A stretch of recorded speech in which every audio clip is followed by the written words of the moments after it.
Welkin Road is a graceful, contemporary first-person puzzle platformer developed by Gregor Panic and is currently available on Steam as part of their early access program. The aim of each single-player level in Welkin Road is simple. You must travel across a gorgeous skybox combining parkour and grappling hook-based traversal to reach a vertical pillar of light. Each level introduces something new, whether it's in the form of a new orb that you can grapple on. Each will have distinct properties and require you to use them in different ways, or it could be an initially intimidating gauntlet of obstacles, testing every mechanic you thought you would become acclimatised to so far, only to prove you very, very wrong. However, it is this overwhelming sense of achievement when you finally do string together these visually impressive manoeuvres that makes Welkin Road incredibly addictive and just downright fun. Before I continue with a little more detail though, I'd like to reiterate that this game is currently in early access and is not technically finished. At the time of writing and recording this review, Welkin Road is currently on version 0.23 and I've completed 6 of the 11 available single player levels.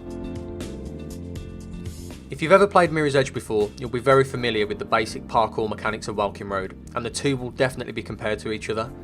In the opening level, you're taught how to cover small gaps with simple hops, how to sprint to increase your jumping distances, the use of tucking your legs in to land inside tight spaces and make jumps you wouldn't normally be able to, and eventually wall run when leaping on its own isn't enough.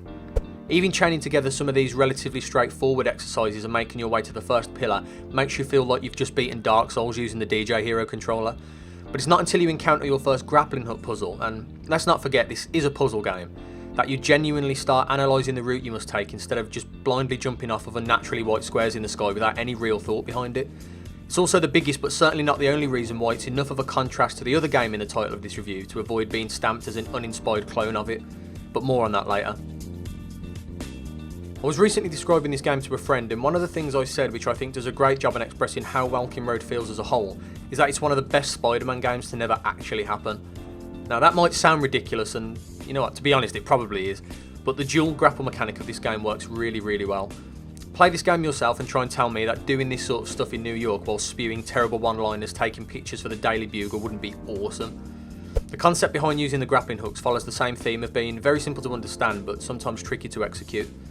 Scattered around the levels in increasingly difficult puzzles are floating orbs. These orbs are colour coded and each colour corresponds to a different property. For example, without giving them all away, red orbs are the first type you will encounter and are completely vanilla. You can grapple onto them and swing off as you see fit.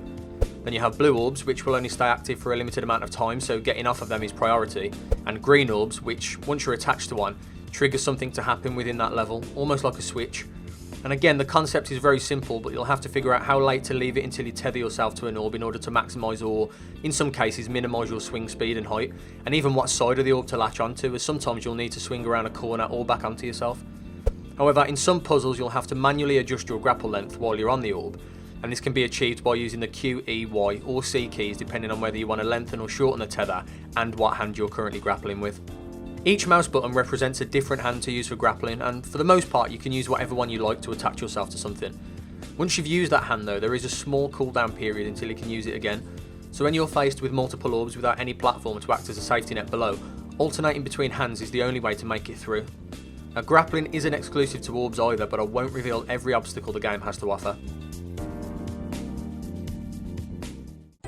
Once you've reached the end of a level and ascended up the towering pillar of light to God status, you can celebrate your hard-earned victory and contemplate just how incredible you are at this game. Hell, you can even post a tweet warning everybody just how good you are, and that any efforts exhausted trying to best you are just pointless. But not before you're taken to the end level summary screen where you're reminded of how insignificant and terrible you are with a full breakdown of exactly what went wrong. Thanks. Joking aside though, this game can be tough, especially since at the moment there isn't any controller support and hitting the right key to tuck your legs in mid-jump can be a bit tricky when you're doing everything else on top, but it's ultimately rewarding when you master a puzzle. It's what keeps you going back and trying again. Welkin Road is also very generous with checkpoints and hints.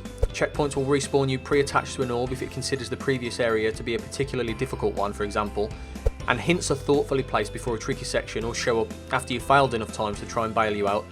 Additionally, the game features exploration and speedrun modes alongside the regular level-to-level campaign to tackle once you feel like you have a decent enough grasp of the controls and mechanics, and when you want to return to a level to seek out the optional secrets.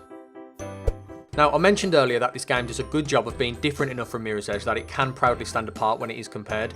Obviously the use of and focus around the grappling hooks is the most noticeable difference in terms of straight up gameplay, but there are other things worth mentioning. Firstly, Welkin Road has absolutely no narrative. There's no dialogue, no cutscenes and no character development. I mean, you are the only person in this game, if you can even consider just two hands to be a person, of course, but I feel like this is the strength of the game, as it means the focus is entirely on the gameplay. Now, I understand that the original Mirror's Edge didn't occupy itself with much story either, but I recently had a chance to try the Mirror's Edge Catalyst closed beta, and already I feel that there's a risk of too much narrative being forced onto the player. Obviously I could be wrong with that, and I hope I am, but my point is, at least with Welkin Road, there's absolutely no chance of it being over-encumbered with story. There are also some subtle differences with the gameplay that make this title slightly more accessible from the get-go than Mirror's Edge. For example, you don't have to worry about how you land when finishing an audacious jump. There are no inputs for rolling when you hit the ground, so your momentum is never halted, and you don't slide across the ground either. So you never have to worry about falling off of narrow beams and having to adjust your movement to pull yourself back in anticipation. It is something I had to get used to, admittedly, as it's a little counterintuitive, but conclusively easier to carry on the rest of the game with. Additionally, the developer has spoken about including live multiplayer races, along with other features not present in the original Mirror's Edge, so long as the players want it. Normally I would devote a whole section of the review to how the game looks and sounds, but really there's not much to say. Visually, it's actually quite similar to Mirror's Edge, minimalistic with generally only a few colours on screen at any given time. Most of the structures you'll be running and jumping across are a neutral white colour with the pulsing of reds, blues and yellows coming from the orbs hanging around the sky. It continues to fit with the overarching theme of simplicity. This is a game solely about gameplay and nothing will distract you from that. Saying that though, it does look nice, especially when you take a brief moment to survey your next challenge and see all of the upcoming trials ahead. There's something clean and crisp about hovering white blocks and orbs taking up almost the whole sky in the distance. And there's a standard set of graphical options to play with to enhance or tone down your ocular experience, but I can't really see this game being too taxing on most mid-range hardware at max settings. It's the same story with Welkin Road's audio. There's really not a lot to it. The only sounds that accompany you while you're making your way from checkpoint to checkpoint are the expected tones of the wind, footsteps, grapple beans and the occasional thud when you accidentally faceplant a wall. There isn't any music present either, aside from the minor piece found on the main menu. I kind of wish there was a little bit of music within the levels though, maybe just some slight crescendos here and there, nothing fancy. No Judas Priest or anything like that, I'm thinking more of an occasional Radiohead vibe turned right down in the mix. I think Welkin Road is a fantastic, challenging puzzle platformer with some unique mechanics on offer, and there aren't many criticisms I have for it. A consistent introduction of new types of puzzles with each level, decent replay value with its speedrun and exploration modes, combined with the game's simple to understand but difficult to master approach, keeps you on your toes and keeps the game fun and addictive. I think Welkin Road would definitely benefit from controller support further on down the line, as using a keyboard can be a little complex at times, and the eventual inclusion of some more features. However, as I said earlier, this is still an early access title and will eventually receive more content in future updates. So for the current price point of £9.99, I really don't think you can go wrong with it.